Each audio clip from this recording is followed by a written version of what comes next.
Welcome to the greatest podcast. Go argue with your mama. Hello. It's 2Mooresinapod starring Marcus and Deanna. You might just hear some drama. We all a little off kilter. Right. But what you ain't gonna find around this bitch here is a filter. So put the kids to bed before you get comfy and cozy. This is rated MA, mature audiences only. Good night. We keep it real, especially in a room full of phonies. From the mill to a meal, get in tune with my homies. Oh. The more I got some peoples from the Ville y'all should listen to. More they provide that real that'll get you through. I got some peoples from the Ville y'all should listen to. More and I'm so honest, let a dick get an interview. I got some peoples from the Ville y'all should listen to. More they provide that real that'll get you through. I got some peoples from the Ville y'all should listen to. And I'm so honest, let a dick get an interview.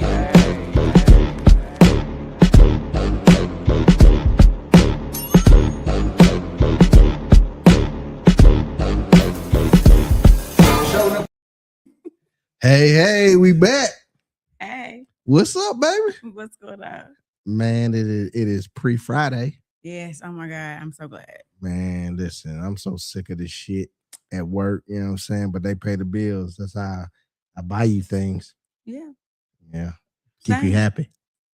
That ain't what keep me happy. What keep you happy? It's that stellar personality that you Is that what keeps you happy? Yes, Ooh, yes. girl, talk that shit then. Don't make me happy like that. So what's up, man? What we got going tonight? We got a special guest. Who our special guest? You know what? I can't do him justice. So you gonna let me do him I'm gonna justice? let you do it. Since you got on the right apparel, I can't even find none of my stuff. Tighten the fuck up, man. You know what I'm saying? You see the background, we changed it all. So this is special to me because number one, we're avid Titan fans. Like, listen, we be with the good, the bad, the bullshit. We don't switch. A lot more bad lately. It's been a way lot more It's been bad. rough. But we ain't no fair weather fans. That's true. You know what I'm saying? I mean, you did wear a bag over your head. I did wear a The bag last over my season, head to the but, game. you know. But did I go? You went. I'm just Okay. gonna say I didn't have no bag over my head. So I might be a truer fan. No, man. But listen, I was still there. That's true. You know what I'm saying? So, man, but the special guest. So again, this is special for me because number one, he was a Titan. Yes. But number two, he from the crib. Mm-hmm. What what my Oh my tattoo God. at? What my tattoo at? You see that Tar Heel on my hand? I You see that Tar Heel on my arm? Mhm. Huh? That's where he played. That's where he from. Yeah. Played against my folks and everything. Yeah. He might have did him a little dirty, but Yeah. he played against my folks and everything. Yeah, I So know. without further ado, we're gonna introduce Mr. Michael Waddell.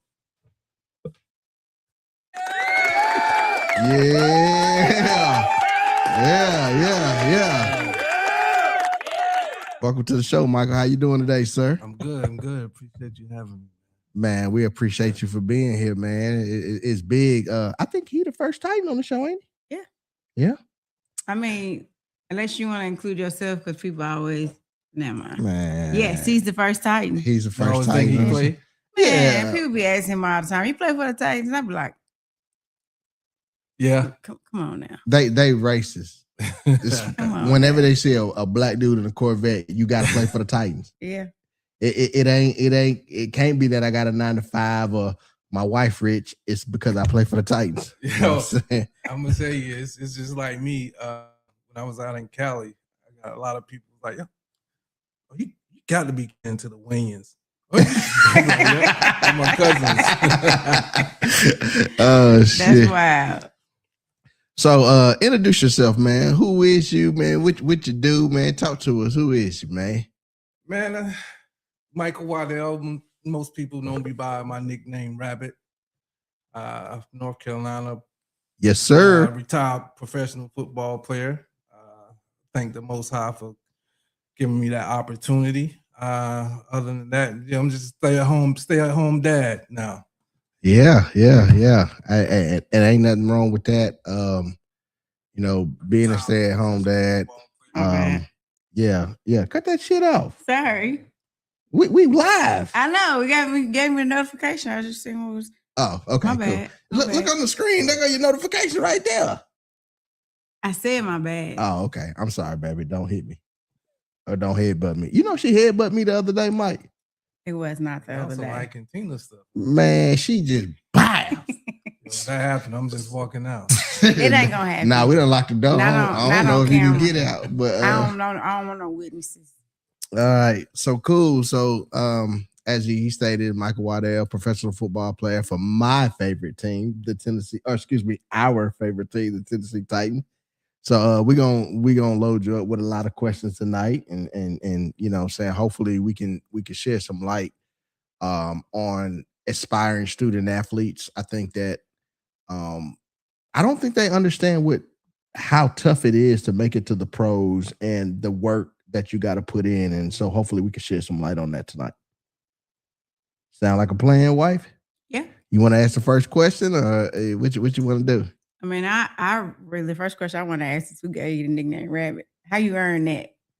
Oh, my mother's mother, she gave me that name. From my understanding, she was like, I used to run around like a little rabbit or something like that. And I heard like one or two different stories, so I'm gonna stick with that one. Yeah. So and it just stuck. So you've been having that nickname since you were very young. Yeah, since I can remember.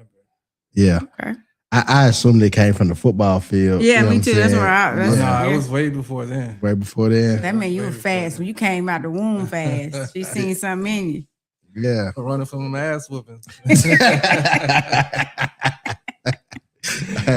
Yeah, hell yeah. You gotta run from them ass whoopings. I know I done, but I kept my mom in shape the way I was running from them ass whoopings. You know what I'm saying? My mom was still young to this day because I was running from them ass whoopings. Oh yeah. Yeah, I stayed in trouble.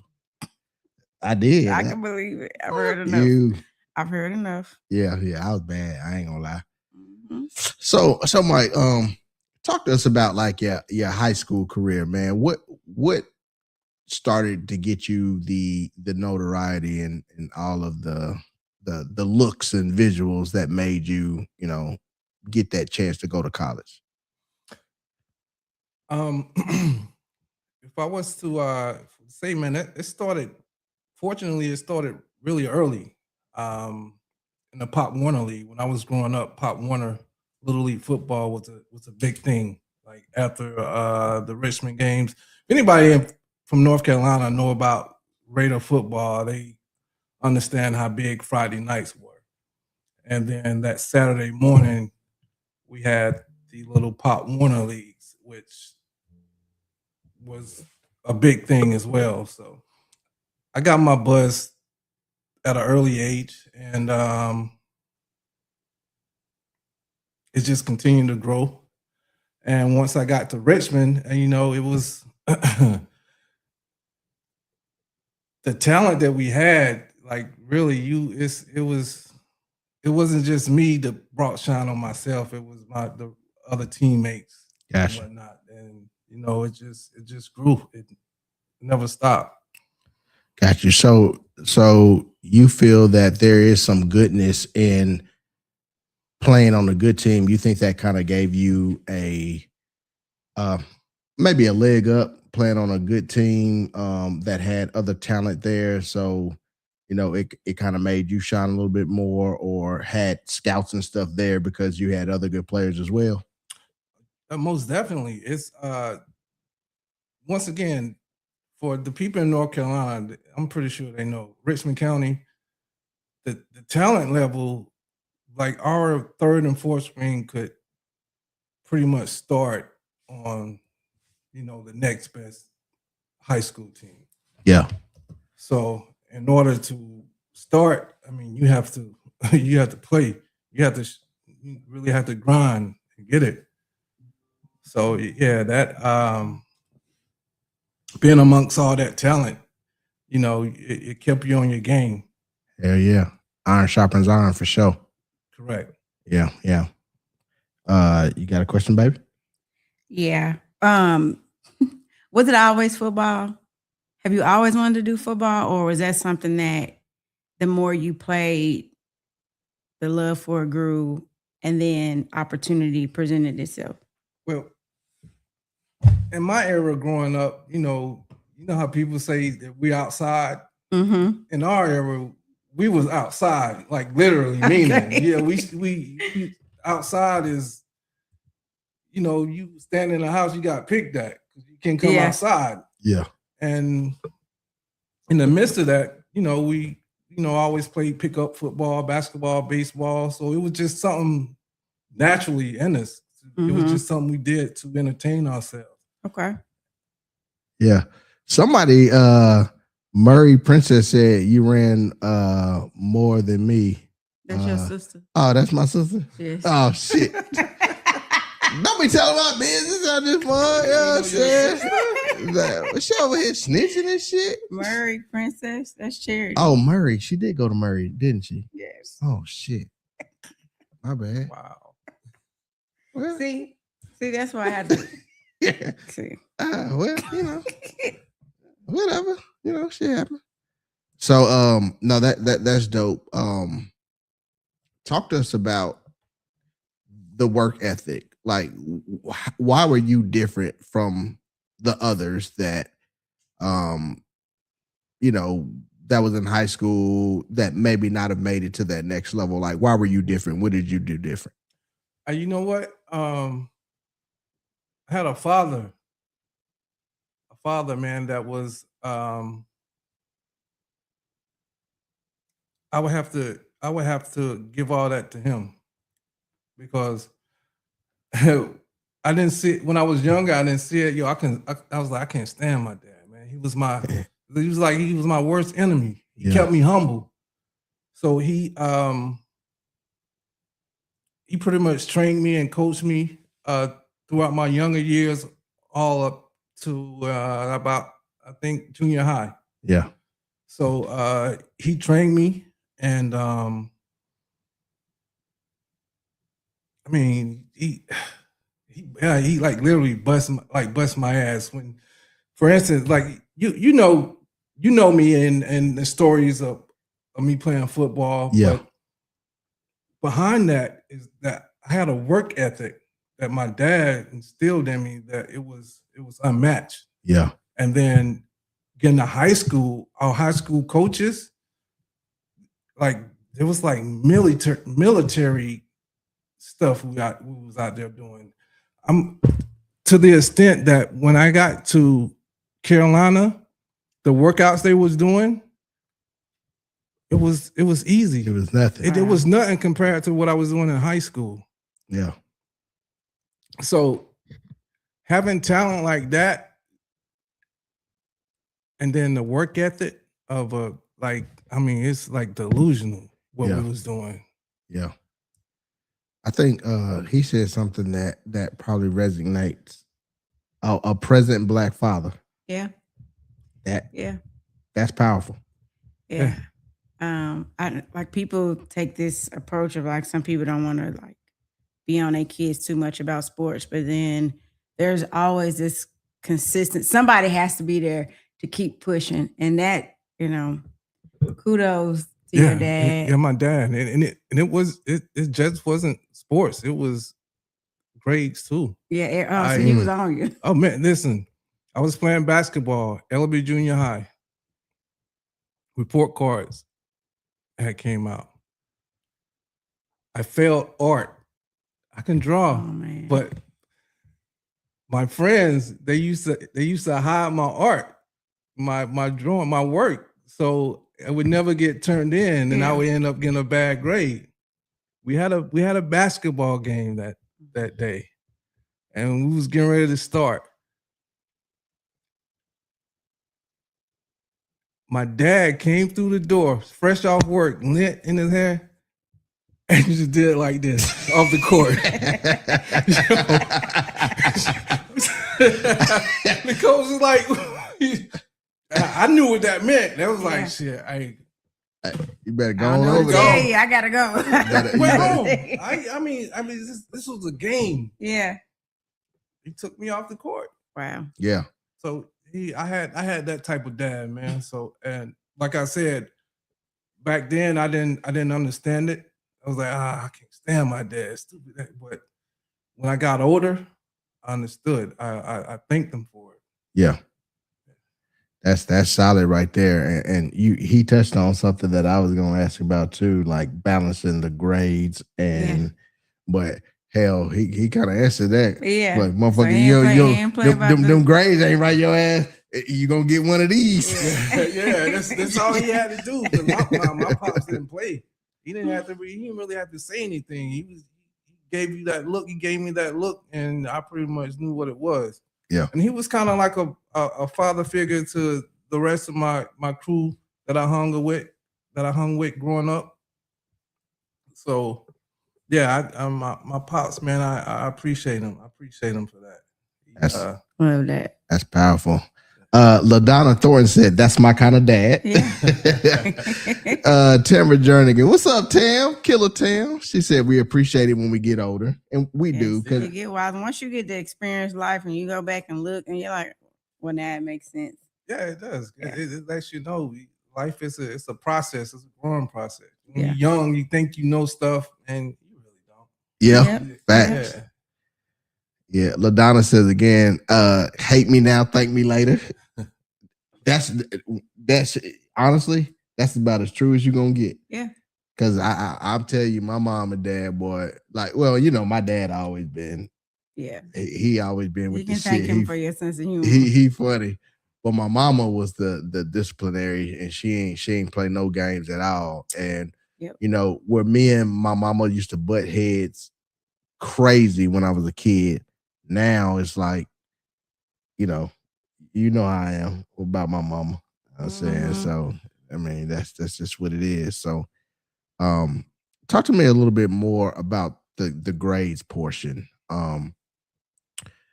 Cause obviously you was training like crazy. So when did you have time for your studies and all that other stuff? Really pretty much from like kindergarten on the youngest stage into like junior high. It was pretty easy. I mean, it wasn't that much. My dad, he stayed on me, but when I got to high school, things started to change. He kind of backed off a little bit, and this is the thing. I don't know if it's like this now, but when I was in high school, I thought it was cool. But being a star athlete, you get a lot of yeah. And you think it's cool until you get to college and that ain't there no more. And you like, oh man, what I'm doing. So that's the little hand thing that hurts you, that hurts athletes. And if I can, any teachers that are doing that now, please change it, because it's not gonna help. You thinking it's helping and you think it's cool, but it's only hurting. It's only hurting that student athlete. He gets used to that, and then when it's really crunch time, he don't know what to do. Yeah. So yeah. That right there. Yeah. Yeah.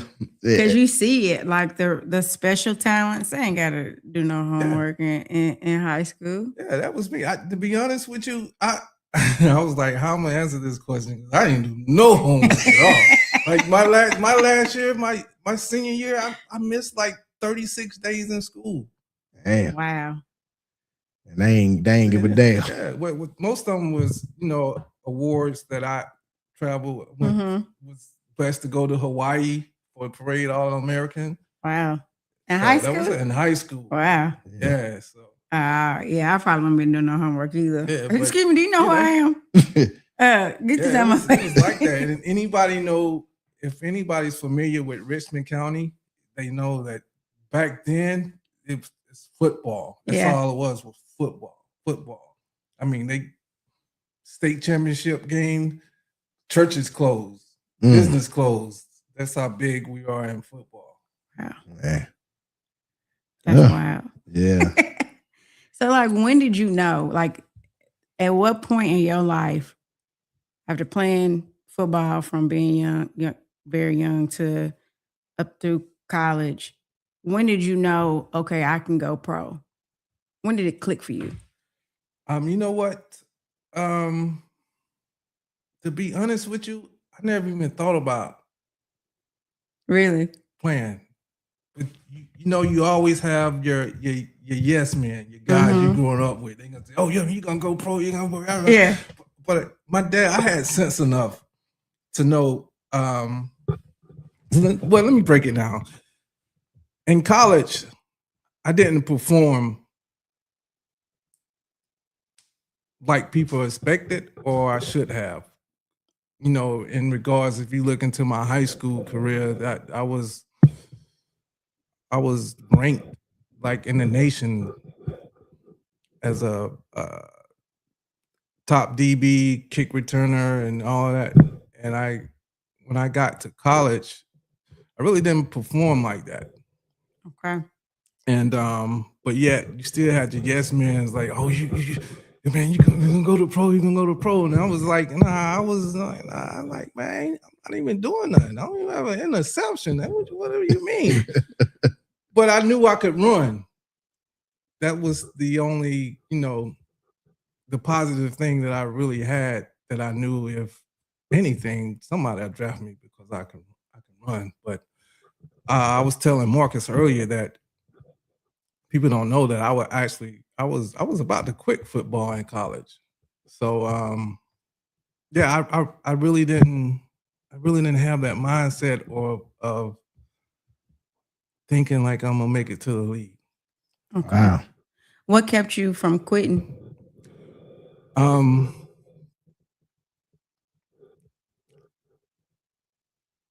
My dad, I ain't a quitter. You start something, you gotta finish it. Yeah. Okay. Yeah. So and then I was like, yo, I'm coming from where I'm coming from the county. I was like, if I quit, man, that's how many people gonna be hurt over that, and things of that sort. But it was just some circumstances with coaches changing and things that I was promised and it didn't happen.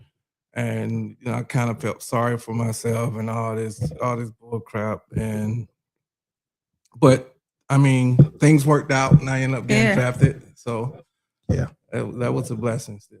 Had the weight of the city on your back, and I don't think people really know how that feels. DJ Phil Emil says my brother Mike, so DJ Phil in the house. You know what I'm saying? What up, Stephanie Jackson Hardy? I always got to say her full name. I can't just say Stephanie Jackson. I got to say Stephanie Jackson Hardy. No, that's dope. That your dad didn't let you quit. And you had the weight of the city on your back, and again, like I don't think people understand how that really the hometown feels. hero. Yeah. Like, does that impact your passion or joy? Like, how does that feel? What does that do to the psyche? I'm gonna tell you what's crazy about it is, and like I have to go back just to let you know, when you guys ask me some questions, majority of the time I go back to my dad. Okay. Because my dad, he, like I said, he kept me humble. Yeah. He always kept me humble. For instance, let me backtrack, get off track a little bit. It was a little league game. We was playing a little league game. I was messing around, joking around, and I guess the coach was somebody was doing something we were supposed to have been paying attention. I really was just talking. This guy came and kicked me dead in my ass. Like literally, he kicked me dead in my ass, licked me off. And I was only like, I was real skinny. I was only like 60-some pounds. Like he literally kicked me in my ass up off. And I'm like, yo. And I'm just looking at him. I'm like, yo, no, he didn't do this. Like it's crazy. But this is I since then I never thought I was that person. I never looked at myself as that person. For number one, I'm very shy. People don't know I'm very shy, and I don't like attention. I run from attention. So as far as the psyche, I only feel it like during game time when you hear the noise, the crowd yelling, and you get that energy, and I'm like, oh yeah, get pumped. Yeah, that's the only time when I actually feel like the psyche of it. But as far as like I'm that man, I never looked at myself like that. I never Wow. looked at myself like that. That is, I think that's something that some of these humble yourself, because Yeah. I think people don't understand that it's fuck you, Ivory. I see that. Let's go Colts. Get that. How do I delete that comment? But I think that people, I'll be honest. Let me talk about myself. So my first year in college. Not humble at all. You're crazy. My first year in college. love your relationship. So I was an All-American my first year in college, right? Did my thing. And because I was an All-American, my second year, I probably was moving the way I shouldn't move, right? And I was complaining a lot, and this ain't going right, and this ain't going right. Mm-hmm. And then I'm never gonna forget Coach Wilhite. Appreciate you for that. He was like, Marcus, let me meet with you in the office. And you know what he said? What he said? He said, Marcus, you've cried more in the first 3 games than you cried the whole last season. Just straight up in my face. Mm-hmm. And I couldn't say shit. All I could do was sit there and be like, damn. And I'm like, man, I'm an All-American. I can do what the fuck, you know what I'm saying? But he told me, You said humble yourself. man, real fast. So the fact that you already had the humble, Yeah. and, you was able to keep that, I think that is real solid. So I want to revisit something that you said, that how in college, you didn't get this, right? You got do your shit. How did you change your mindset in college to balance out? Because now you're on a much bigger scale. You're traveling, you're doing all this other stuff in college. How did you maintain that, but still maintain the grades to be able to play? What that was the thing. That was a struggle with me. I had to I don't think I found my way into maybe going into maybe my second year. Yeah. Because I went to summer school where I actually left early to go to a summer bridge program to get me accustomed to the college life. Okay. And I went to summer school every year after that. I struggled with trying to adjust to that because of and eventually I found it. I found it, but the little pats on the wrist, man, that I remember saying to myself, I was in the classroom in college, I was like, man, I wish them teachers would have never let me go by without doing my homework. This shit is killing me. It is. Yeah. Like the first 2 years, I cheated like a motherfucker, man. I did. I used to go in, stretch my eyes. I cheated. Yeah. But eventually, I got into it, and we had student athletes. They have like a little study hall, and people, they help you get accustomed to all that. So. That's what's up. But the thing is, once you got accustomed, then you was like, oh, I know what to do now. Then you find out the little loopholes, and then eventually you kind of back on the same. Yeah. Mm-hmm. So you really have to be focused in the college world, man, because you all alone, and it's just everything out there for you. Yes. Girls, the partying. Oh, we gonna get to that too. Don't you worry. We gonna get to that. But don't you worry. Don't even go down there that fast. Ryan said, "Tight Nation, you ain't cheating, you ain't trying." You know what? Hey, tighten up, Ryan. I had a coach that said that. Yeah. The coach said that if you ain't cheating, you ain't trying. Well, Man. that was one of my questions. Like, what's some of the best and worst advice you got? Where would you put that one, in the best or worst category? If you ain't cheating, you ain't trying. If you're asking me, Shit, that wasn't good advice. Because it ain't like I wasn't cheating before I got there. I was I mean, you're gonna party until you 4 or 5 o'clock in the morning. You got an exam. You gotta do something. I'm okay. So you was a Sometimes, responsible partier. You gonna party, but I'm gonna find a way to cheat on this one. Or use your resources. How about that? Yeah. Use your resources. Yeah. Question in the chat: what advice would you give a parent trying to help their athlete find their place now? That's a good question. For number one, ask them, is this what they really want to do? Because a lot of parents actually push their kids into doing something that they really don't want to do. So make sure that's whatever they're doing, that they actually want to do it, and they're not doing it because the parents want them to do it. See, that's a great point. That is.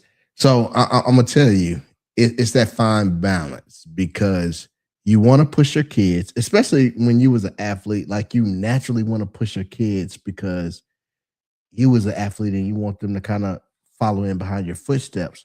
Yes. But then, I'll use myself for an example. I don't think I pushed my kids enough, because I did not want them to feel like they had to be like me, right? My son, he was so scared to tell me that he didn't want to play football no more. And I thought that I was showing him that he doesn't have to play football or have to play basketball. I mean, he was a hell of a wrestler. Yeah. Right. And I thought that, but maybe I wasn't, but he was scared to tell me he wouldn't play. He was like, Dad, I don't want to do football no more. You know what I'm saying? And the fact that he even thought twice about telling me that, that made me kind of feel a little bad, just because I've always told them that they didn't have to follow in my footsteps. Now, the caveat to that is I think that I was a little bit too soft and letting them find their way, when I should have probably pushed them a little bit more. But just like that, like, I didn't want to push my own agenda on them, and I wanted them to figure out their own way. Yeah, as a matter of fact, my son was the same way. He by the way, he just graduated from North Carolina A&T this past Man, congratulations. Cum laude, and he made chancellor. So shout out to my son. Very proud of him. Yeah. But he was playing baseball also, and he's majoring in computer science, computer engineering, and I already know, playing baseball, that's pretty much year round. And it was just too much for him, to studying and trying to practice, and he kind of felt that way about what I think and his mom think about him quitting baseball. So he called me one day, and he was like, Dad, and I could hear it in his voice. It's like, son, what's wrong? And he pretty much told me, I don't think I want to play baseball anymore. I told him, I was like, son, hey, you're a grown man. This is your path. Yeah. You choose what you want to do. Right now, only thing I can do now is give you advice. This is you make your own decisions now. Yeah. And don't let anybody influence you to doing what you think is best for you. Right. So that's the biggest thing, I think, that as far as the question that was asked, just make sure your kids, whatever they doing, that they want to do it, and it's not because they feel as they have to do it because of their parents. Yeah. And I know that's probably extra tough. Like, when your parent is a professional athlete. Yeah. That it's one thing. Like, I had my good old Al Bundy days and had my glory, but when your dad is a professional that's a lot of athlete, pressure. hell yeah. Yeah. If your daddy was I mean, your daddy was pretty damn. But how would you feel if your daddy? Oh, I was a didn't feel like professor? I needed to play football because I'm a girl. But if I was a boy, yeah, I would. I mean, look at LeBron James' sons. Like, what you gonna do? You LeBron James' son. You should be playing basketball, shouldn't you? Yeah, Like, it was tough, but the thing with me, I actually got a little backlash about it because I never pressured my son. I always told him, you do what you want to do. Just like I told my daughter, I was like, look, she's pretty decent in volleyball. And I asked her, are you gonna, is this something you're gonna, continue in college? And she was like, no. I said, well, if you want me to work with you, just let me know. She never came to me, so I don't bother her. Yeah. If she didn't come to me, that means she don't want it. yeah. Yep. And I'm not gonna push her. Yep. So I never push my kids. I always ask them, like, is this something you want to do? And they let me know, and it's so on. And that's another thing is that us as Black parents, it's not all about sports. Mm-hmm. Understand, your child can be up here with it. Be nice with it up here. So you don't pressure them in sports. I understand that's a quick way to get money and all that stuff, but sometimes that could be the higher power trying to steer them away. Yeah. Because if you become, a lot of things can happen when you get a lot of money in your pocket. Oh yeah, we're gonna get to that too. Things can happen. Yeah. No, it might not be the best decision that was meant for them. That's a good point. We talk a lot about stereotypes and how we get frustrated when another race will automatically assume that all Black people good at sports, or that's what we do. Y'all niggas sing and dance. But then we kind of do the same thing within our own households. Let your child show that they got a little bit of talent. Little John going to the league, and that's not what I didn't even ask Little John if that's what he want to do. So that's a really good point. Right. Yeah, got all the sports equipment, not one book in the room. Anson County checking in. I agree. Not everybody is as good as you. Are they playing that sport because you love it, or was it a way to connect with the parent? Oh, that is. Yeah, because sometimes the son will just to make their dad happy, especially if their dad was a professional athlete. Yeah, son and daughters, because if they see that that's a way to get them attention, or their parents are proud, then that's I guess the thing that you also have to look out for. Like, how do you know what the intention is, or what's driving them? That's definitely what the parents and child need to talk. And then another thing that we don't communicate like that. We just automatically assume. Talk. Yeah. Oh, Mike, you out here dropping gems today. I ain't Yo, man, listen, man, I'm gonna tell you, I think I can't say this enough, man. I hated my dad when I was small, man. I couldn't stand him. But man, like we mentioned, I got older and I understood. I understood what he was saying and all that, what he was telling me. I still listened. For one, I still got the scars from some of the shit. But yeah,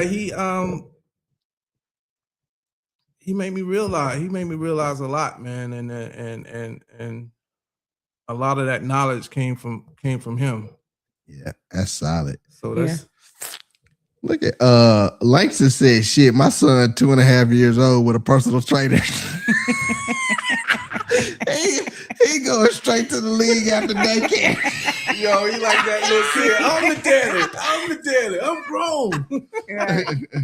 Langston, that nigga stupid. He already got him a Firebird jersey. He got that pearl cone pride. He ready to go, man. So that's funny. Personal trainer. Oh shit! So now let's get to some fun stuff. Let's talk about draft night or draft day. If you can recall back, talk to me about when they called your name and that you was going to the Tennessee Titans. How stop laughing now. Not too much Because now. you the way you said it. They told you you're going to the Tennessee Titans. Hey, talk to me about how. What's funny? I didn't even hear my name. I was outside. I just got the call. I missed it. Oh man. Yeah, I missed it. And afterwards, I some real good people of mine that I met. The Robin X, they gave me a draft party. Now I know you said you're about to get to this question, but this is when you got money, this when all the crazy stuff comes out that of people. Yeah. So they gave me a draft party. Supposed to have been just me, my immediate family, and maybe 5 or 6 other people. Somehow my whole entire family found out. So an event where it should have been like 10 to 15 people, it was like 40 people that came. So embarrassed because we was up. Oh Lord! and then my people who gave me the draft party, they're white, and it's just people just start coming out the woodworks. Oh my God, that's right. That's how it happened. That's how it happened. Cousins you ain't seen since you were 3. I'm so proud of you. It was crazy. Like first of all, how y'all find out where they stay at? Because they in the cut. Yeah. Cut. I was like, man. Mike, you remember when I bought you that shoestring a long time ago? Man, that just made up stories, man. Just made up stories. No good and dang well that didn't happen. That's like, crazy. what are you talking about, man? That's crazy. So how did you? So once your name was called and you drafted, and of course this is the best day of your life or one of the best days. When did reality like set in? Like, damn, I'm in the NFL now. When I got that first check.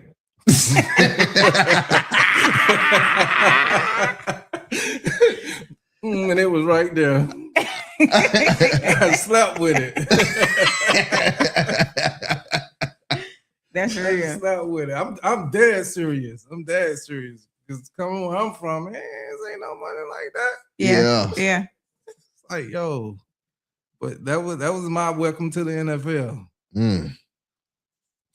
How soon did you have to report? Like, I know you got drafted, and you see now they'll get drafted Friday and a jet there Saturday to get down there. How soon? Oh well, it all depends on who you are.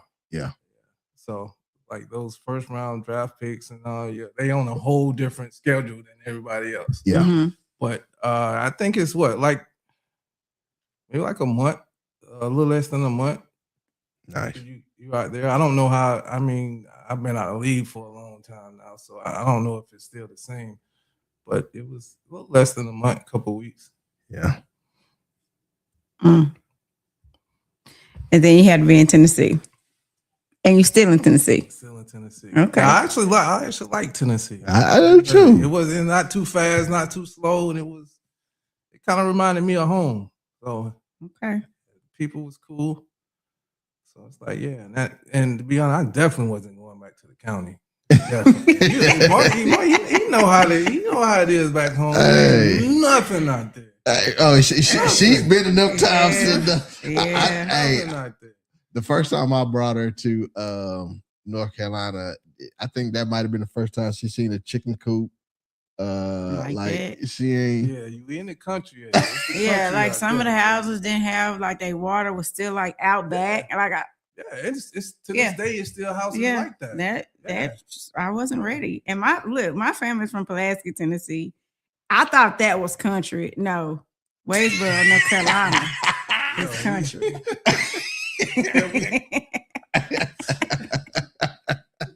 That shit is country. Yeah, we country, man. We country. What was your what would you say was your hardest adjustment just coming from the environment in Carolina and then having to come to Tennessee away from your family and now you got all this big responsibility and big check? The hardest part, and I really to be honest with you, I really didn't grasp until maybe like a year later is the fact that I was responsible because I had just had my son Mm. in February, right before like a month or two before the draft. Wow. So him and my wife, they came to Tennessee. And the fact that we still kids, to be honest with you. Yeah. And the fact that I had to take care of her, and I was green with the whole NFL. I didn't know what to expect, things of that sort. So adjusting to that, I know it may sound like it should have been an easy process because now you got money. Mm-hmm. You know, money fixes everything. But I was raised a little different, so I had to take care of my son's mother and him, and I didn't know what to expect. Yeah, because we was brand new parents and all of that. And then we heard kept hearing that just because you drafted don't mean you're gonna make the team.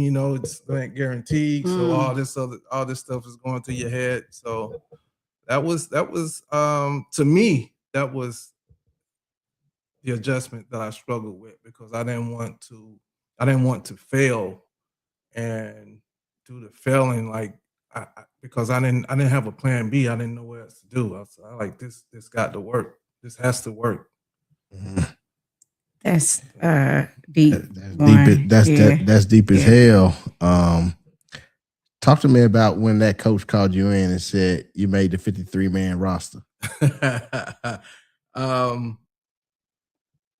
You know what was crazy is that, and I think the Most High for that, but I was really blessed with talent, and my speed was everybody really.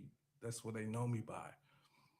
I had a veteran player that I was like, you don't even worry about it. Your speed gonna get you here. Yeah. And and them being a veteran, I believed them. I was like, well, shoot, man, if everything go wrong, all that fails, I got speed. He said, I'm gonna make the team. So I didn't want to believe it, but I wanted to believe it. Yeah. So I just believed it. So I wouldn't have to worry about, man, I'm gonna get cut or not.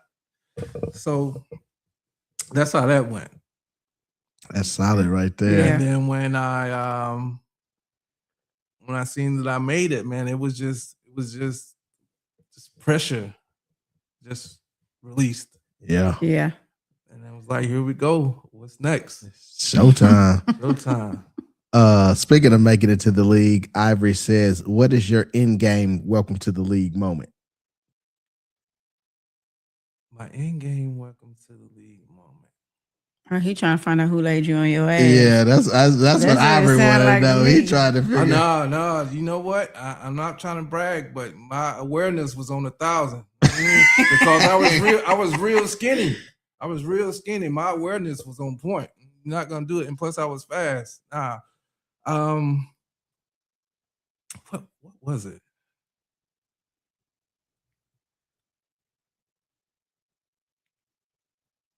You know what? It's a brain fart, man. I can't even. I don't know. This would have been what, 2002, 2004, 2004. Okay. Because I'm sorry, I can't think of it. We were actually decent during that time, yeah. Because that's we were just coming off the going to the Super Bowl that's what, and I was hyped about that because the previous year he went to the NFC Championship, and when we got there, we was sorry my entire years there, and I could not believe it. I just knew I was gonna go to the Super Bowl, the playoff, or something. Yeah, no, it was just horrible. Terrible, man. Like I'm gonna tell you something. The league people from the outside looking in, oh, you in the NFL, it gotta be great. But when you lose it, Yeah. and it is horrible. Yeah. It's horrible. You in the city, people talking It's, shit. man, Like, it's horrible. Yeah. Right. man. It's horrible. Who is somebody that you played with during your time that you still keep in contact with today? Ronaldo Hill and Antoine Harris. Yeah, Ronaldo Hill was a DB too, wasn't he? Yeah. I remember. DB Yeah. too. Yeah. I'm the only ones I really keep in contact with. And to be honest with you, excuse me, some of the guys in the league, man, they're assholes. And I wasn't like, for real, they are. And the way I was raised, I just, I can't be around people like that. Yeah. 'Cause That's real. like, for real. And there's a lot of them like that. And that's why pretty much I really didn't keep in contact with a lot of the players. Yeah. Yeah. No, that's solid. It wasn't in practice for show. The Titans don't hit anybody. Man, like, so you can finna get off terrible. my Titans, man. Guess You- what? Langston, a Cowboys fan. Oh, I forgot who fucking his no. team Man, is, he but finna whatever. He finna get off my damn Titans. Kitty Boo had a question too. But it didn't. Oh, she asked, is it all glitz and glamour? When did the newness wear off? I guess like after you made the team, when did you come down from that high? I mean, you already explained it. It didn't sound like it was all glitz and glamour, at least from your perspective, because of the differences in personalities. Well, yeah, it was. I mean, once when I found out that I actually made the team,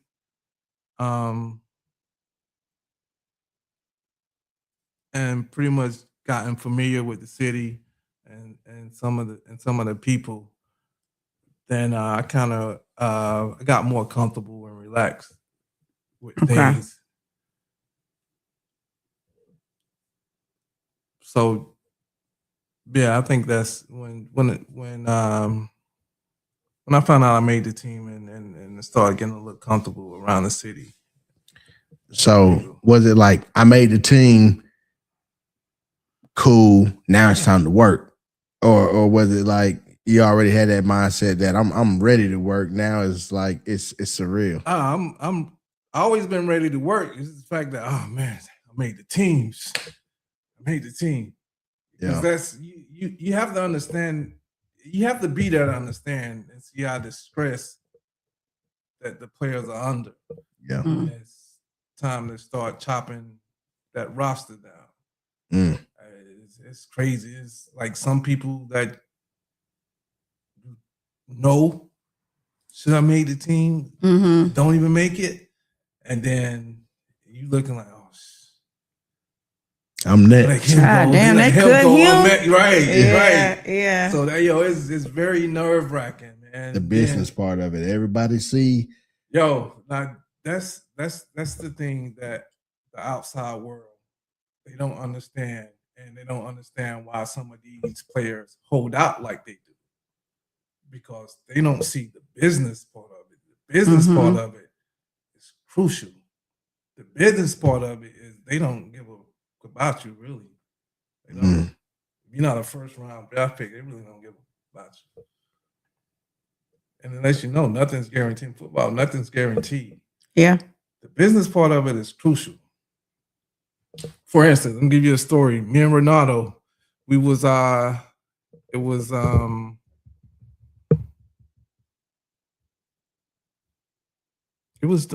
getting close to I guess training.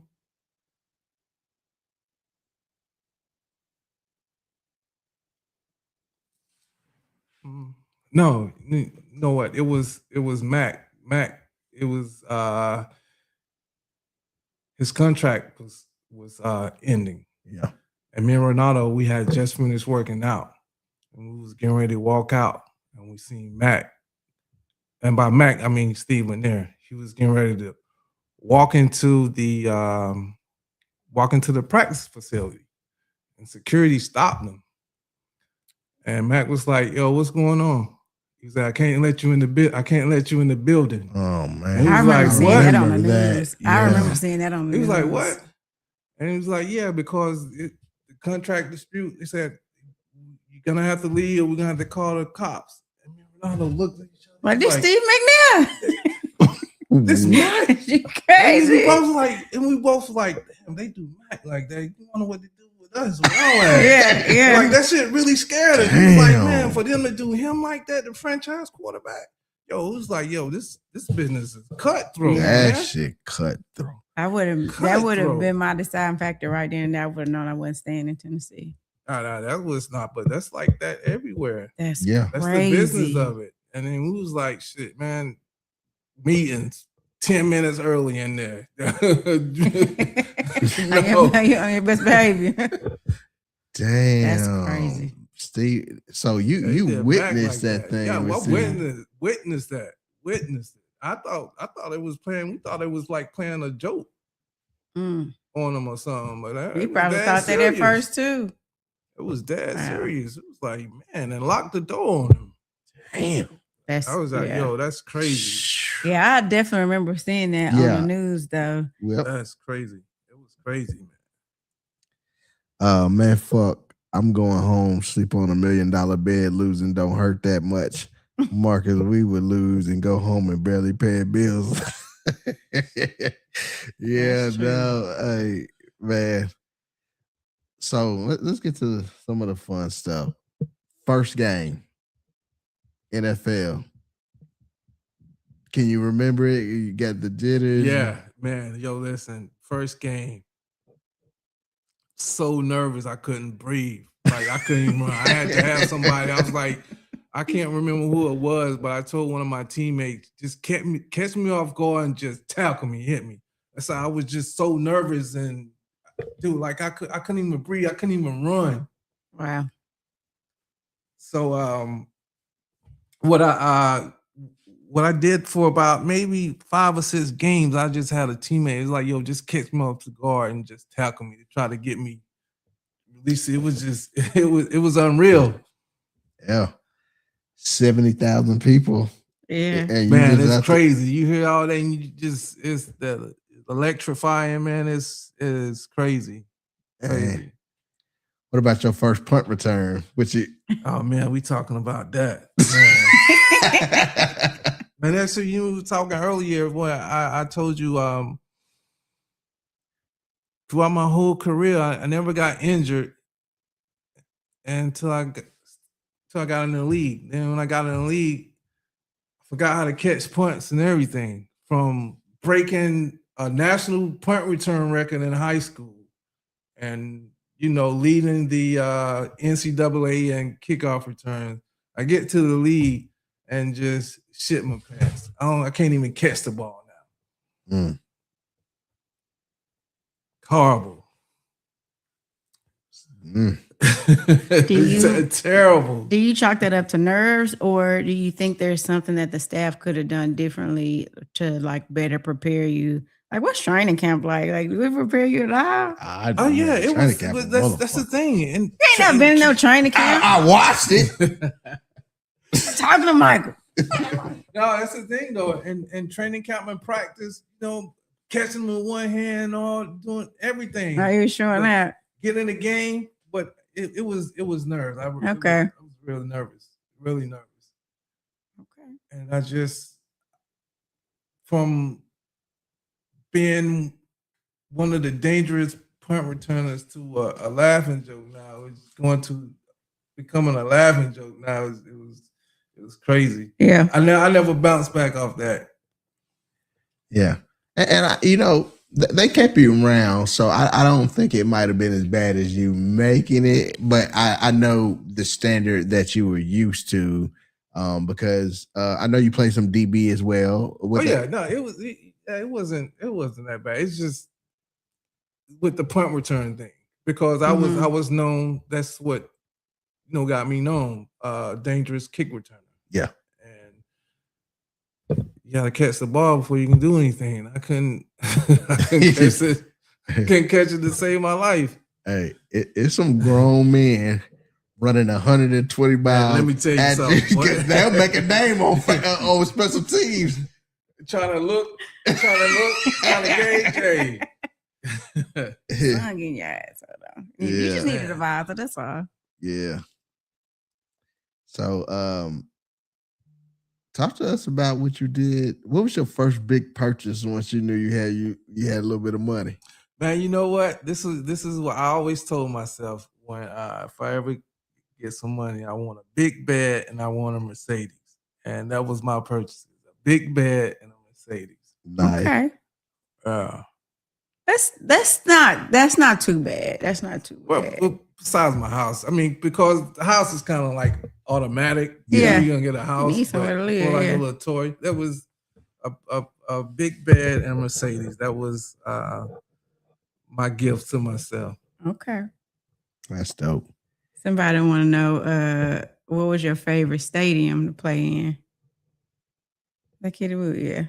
My favorite stadium? Yep. Oh, you know what? It was the Raiders Stadium, only because their fans are crazy. Yeah, they are. Crazy. You went there too? Did you go? Yeah, I played there. Okay. Yeah. Only because they was crazy. That's some crazy fans out there. Yeah, I hate going to a Raiders game and they come to Tennessee and we lose to them. Yeah. Oh my God. Yeah, because my attitude ain't good. Yeah. You know, and I'll be ready to fight. And I ain't, you know what I'm saying? I'm a little older and better now, so I can take it now. But back then, I square up on one of the motherfuckers, man. You know what I'm saying? Like, we done lost the game. Right. I ain't losing the fight. You better calm down, go to your car, boy. We gonna make this percentage a smooth 500. I'm gonna win something. Go on to your car. Go on about your business, bro. You know what I'm saying? Look at the coffee boy, the Raiders. You know, that's his team. So, you know what I'm saying? Yeah. Yeah, he played for the Raiders too. So I know what I haven't asked, baby. What? Talk to us about them groupie hoes. Oh like, how did you keep them away from you? Because this is a real You need thing. some advice? Huh? You need some advice? No, I don't need no. Okay. I'm finna hit, but you. I can help you out. Yeah. I know how to keep them away. But like, talk to us because now you got money. You in the NFL. They coming. Anybody? You can't keep them away, man. Oh. You can't. I mean, and then come on. Listen, so let me tell you, you've been groomed since high school. You start athlete, so all right. So I'm not trying to say I'm all that, but growing up, I didn't have to have money to, get the pretty girls. Right. But from high school, being a star athlete, it comes. Yeah. Like, they just come. Then you get to the league. They at the hotel before you get there. They at the hotel waiting. Just waiting. Yeah. Waiting. Crazy. I mean, who gonna turn them away? I mean, you know what? I love your honesty. It's only a certain amount of people who's strong-minded, especially at a young age like that. Yeah.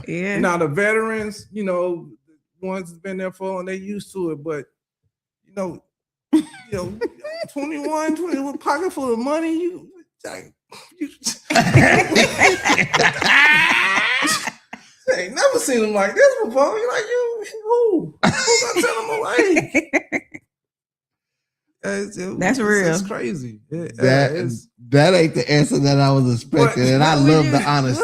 I mean, it is because, first of all, a man on a woman, you're attractive to. That's automatic. Yeah.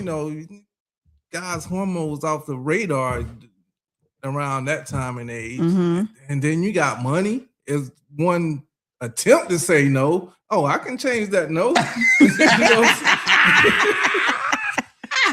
Because these bitches They doing shit for everywhere. $40 now. You know what I'm saying? When you got the NFL money. Man, they everywhere. Dang. It's crazy. They everywhere. That was probably my most surprised answer Yeah. of the night. Yeah. I thought I like What the was way you he expecting answered. him to say? I thought he was gonna shy away from that one. Oh man, He you ain't just- shied away from that. I know. I thought he was gonna- his answer. I thought he was gonna give. Hey, man, Marcus, man. You know, coming from where we up, man. Hey, you just gotta stay focused and then. No, man, that'll be now you lying. That's lying. That's what. We appreciate you. This And I'm not saying that to try to make myself look like, but I'm just it's the truth. No, Yeah. it's the truth. And we asked that because there's some young kids out there. There's a lot of parents that when I told them that you was coming on the show, that we was gonna ask them some of these questions because they have some star athletes. Like one of my homies, his son is going to Colorado now. Right. And they want to know, like, these are the things that these parents have to teach their kids because it's a different world out there. These days in time, it's different but these girls are more aggressive now than ever. And to be honest, whoever has a kid going to college or you can't avoid it. You're not gonna avoid it. Yeah. You have to be strong-minded and focused now to make the right decision. Yeah. Me, when first year in the league, that was a struggle. Yeah. Yeah, I bet. Because the Most High, as my uncle once told me, you got people pushing up daisies because of the thing you females sit on and who you are. It's yeah. That's life. That's real. Yeah. That's real life situations, man. Yeah, no.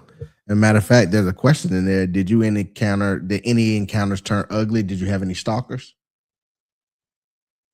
Yeah, I actually did. Yeah, I actually did.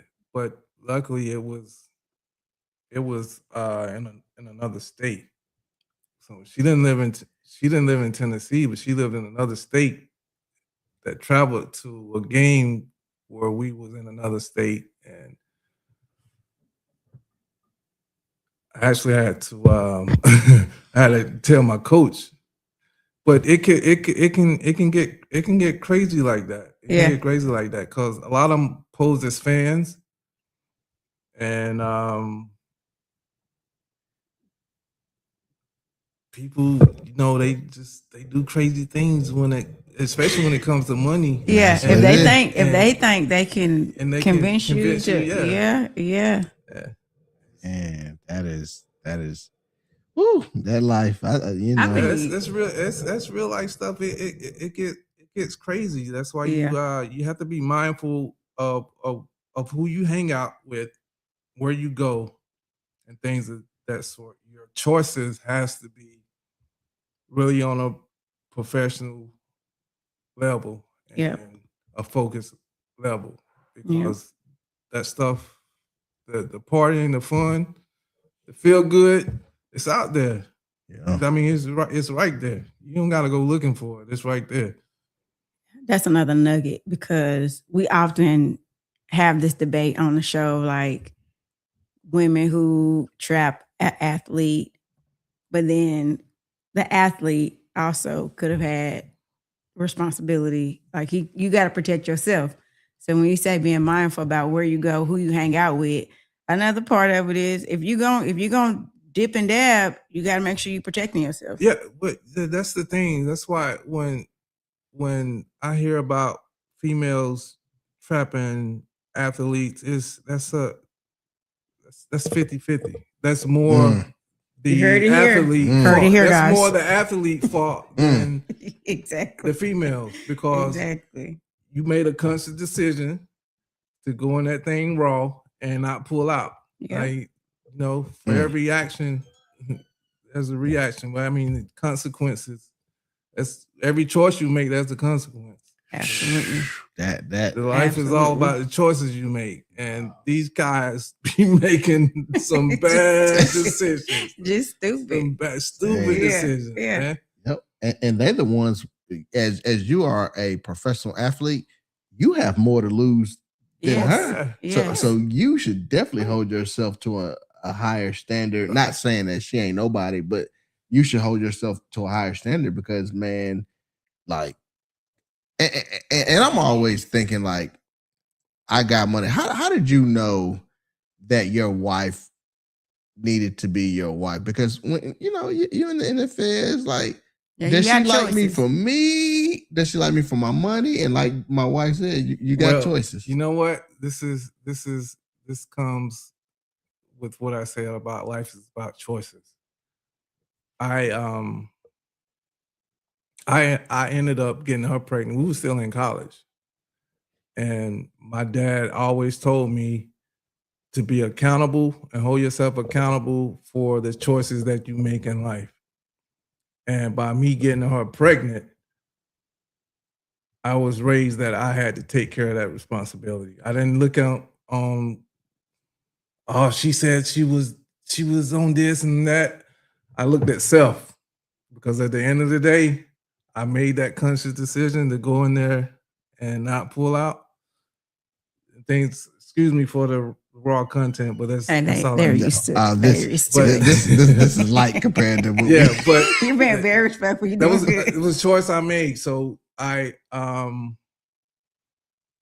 I wasn't gonna leave my son without a father. I wasn't raised that way, and I'm not that type of person.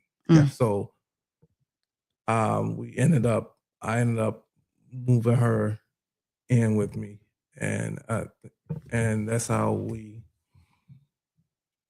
ended up we got married like years later, but that's how we actually ended up getting married. It was pretty much a sealed deal once I got her Once the baby pregnant. was, yeah, okay. Yeah. I love that because I'm gonna tell you why. I think, I'm not saying it was easy, but it's better that way because when you have somebody that's with you before you have shit. I mean, granted, you were at North Carolina and all that other stuff, but she was with you and in your corner before you got that NFL contract. You know what I'm saying? Yeah. And so that makes it so much easier to understand her true intentions opposed to some groupie bitch that you and she didn't have any at all. She never asked me for anything. Never. To this day, she still don't ask me for anything. She's the most independent married woman that I knew. Like, it was crazy. Like, when I leave, she would call me like, "Can I drive your car?" And I get mad at her. I was like, "What do you mean?" I was like, "That's your car too." It got to the point I said, "Yo, if you call me again asking if you drive this car," I'm like, no, you can't. But so yeah, I was lucky. I was lucky with that. And she man, she was the best mother that I could have with kids. So that was a blessing on my hand. That's Well, that beautiful to hear. you're gonna have to clip that part and send it to her. Yeah. I'll make sure. She all right. She'll be all right. Cause she hear that, she was like, See how sweet I was talking about you, baby. Yeah, y'all gonna fuck around and have another baby. No, that's a wrap. Call him starting over. Yeah. Being fellow empty nesters with you. Well, not really empty because they never really leave, but they still here. But they grown. But being grown, not having kids in school anymore, and all that, man, it's a hell of a feeling, man. Yeah. Right. Yeah. So speaking of that, so talk to me about how important it is for future athletes, especially now they got NIL deals and all this shit, on how to manage their money and how life is after professional sports. Because people don't talk about that enough. They talk about everything through the career, but they don't talk about life What after. happens after. Hey, that's life after is rough. It really is. And with the student athletes now, I really think that the college board, the NCAA, they should have it set up where these kids that's getting all this money start investing it in something. Mhm. Because one thing's for sure is that money go by like that. that money, Yeah. it disappears quick, like quick. Yeah. And for the student athletes now, I know it may not seem like it because they're banking. Oh, them Mhm. NIL deals is they getting paid. They getting paid, but boy, that money disappears quick. And it don't tell you when it's leaving. Yeah. You just all of Yeah. a sudden like, dang, where did the money go? And you trying to figure out what. It's crazy. But as far as professional athletes, once their career is over with,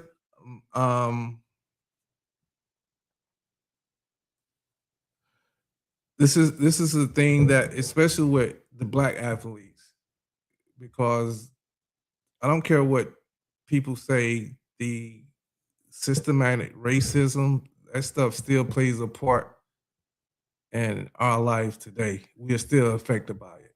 Yeah. Because number one,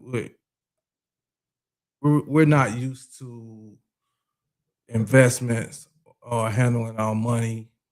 And the first thing we do when we get money, we try to take care of everybody. It's just Mhm. that's just Mhm. how we are. And for the outside looking in, and the NFL, you really don't make that. If you're not a first round or second, you really don't make that much money. And then when you constantly giving money away and it declines quick, then all of a sudden you're out the league.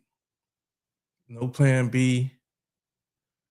And within a couple of years, that money's declined, and you're like, oh man, what am I about to do? Not only that, depression starts to set in because you miss that camaraderie within your teammates, something you love doing and you've been doing your whole entire life, you're not doing it anymore. Mm. And I mean, all kinds of stuff comes with that. That's why you see a lot of athletes pretty much going depression, they drinking, or you know, Mhm. getting arrested. You see them on TV or things of that sort, and it's because we're not used to handling our money and investing it for the time when you're done with football for that life. That this is what we wanted to get out this show, wife. Yeah, we got it. Is exactly what we Yeah. wanted. Yeah. Because I don't think people really know. They see what they see on TV.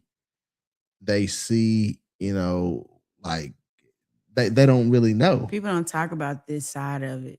They focus on, oh, you made it. But they don't talk about the hard parts about it. And then when it's over, because everybody's career is going to end. Nobody can play football forever. LeBron, Right. Let it go. Sports, period. Your body's going to have a Father he Time done- always gonna win. LeBron, I don't know what he done. Always. He got the Lazarus. What is it called? The Lazarus. Man, he found the youth. Yeah. So one last question, and then we'll kind of wrap it up. Well, two questions. Kitty Boo says, "Do you still love football to this day? And if you could do it all over again, would you play football without the paycheck?" First of all, do I watch football? I hardly ever watch sports now. I don't know. I don't. But if I could do it over, would I do it without the paycheck?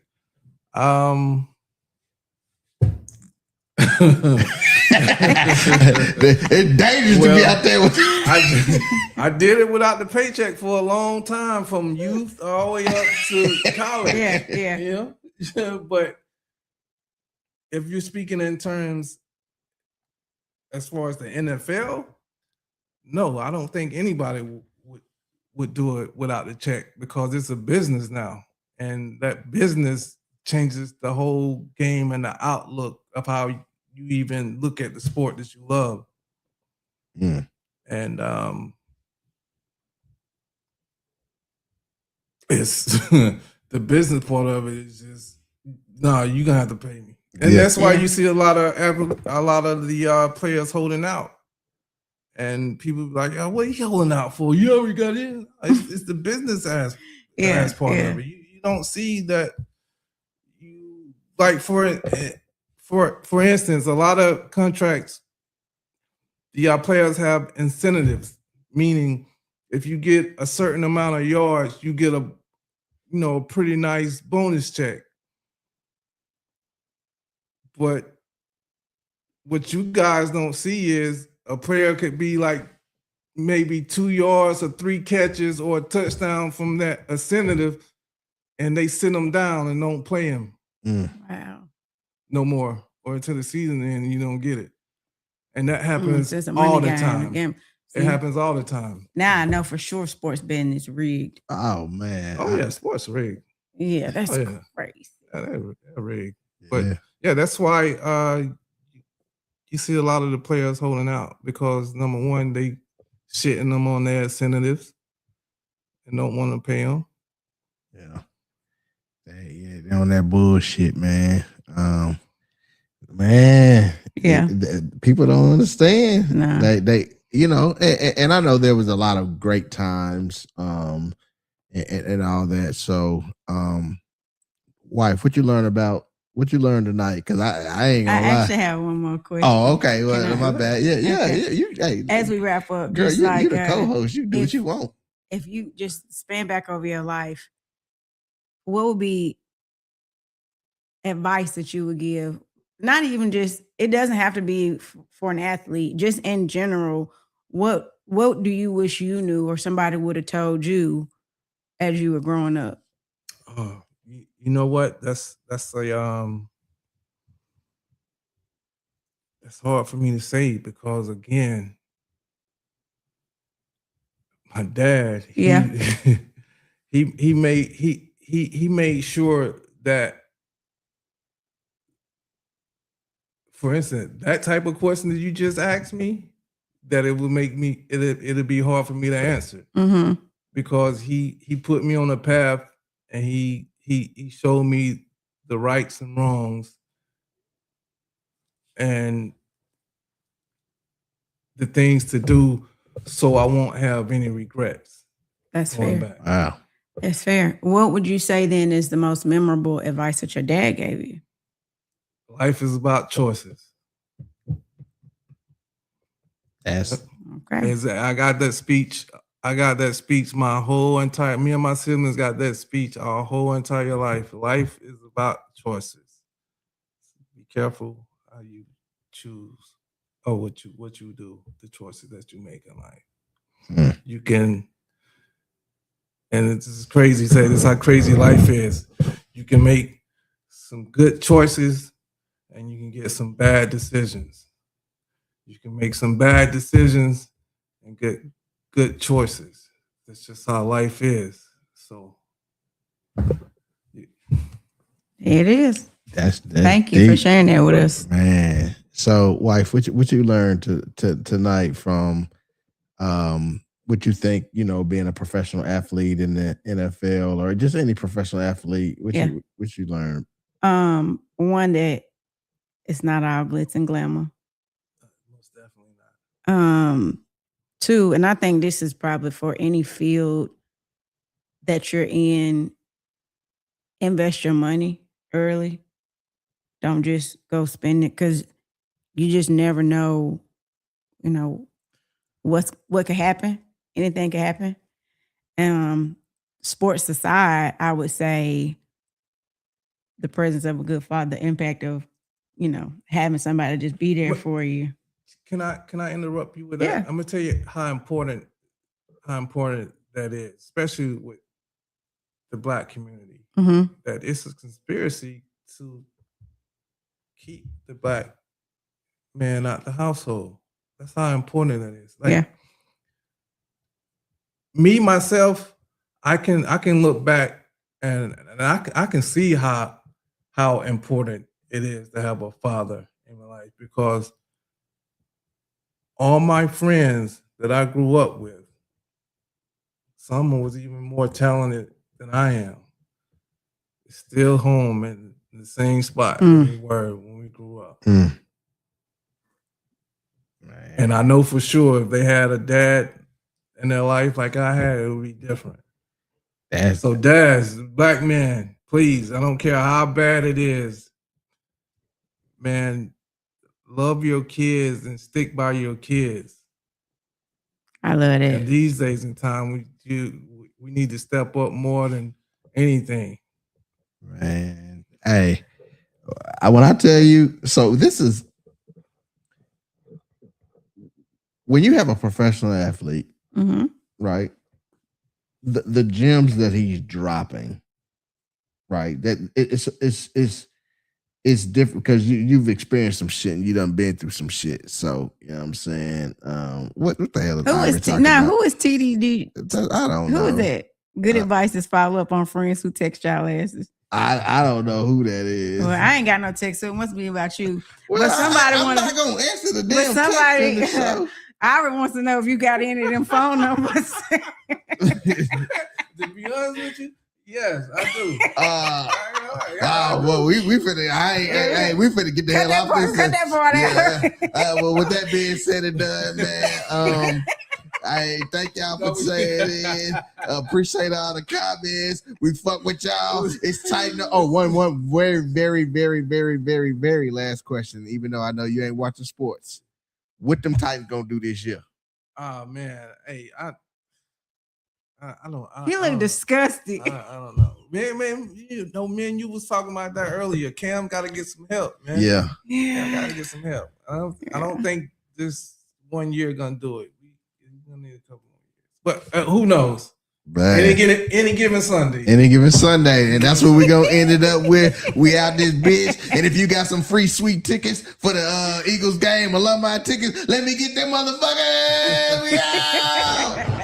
Tom Jones on the beat. Welcome to the greatest podcast. Go argue with your mama. Hello. It's 2Mooresinapod starring Marcus and Deanna. You might just hear some drama. We all a little off kilter. Right. But what you ain't gonna find around this bitch here is a filter. So put the kids to bed before you get comfy and cozy. This is rated MA, mature audiences only. We keep it real, especially in a room full of phonies. From the mill to a mill. Get in tune with my homies. The more I got some peoples from the bill y'all should listen to. The more they provide that real that'll get you through. The more I got some peoples from the bill y'all should listen to. The more and I'm so honest, let a dick get ahead of you.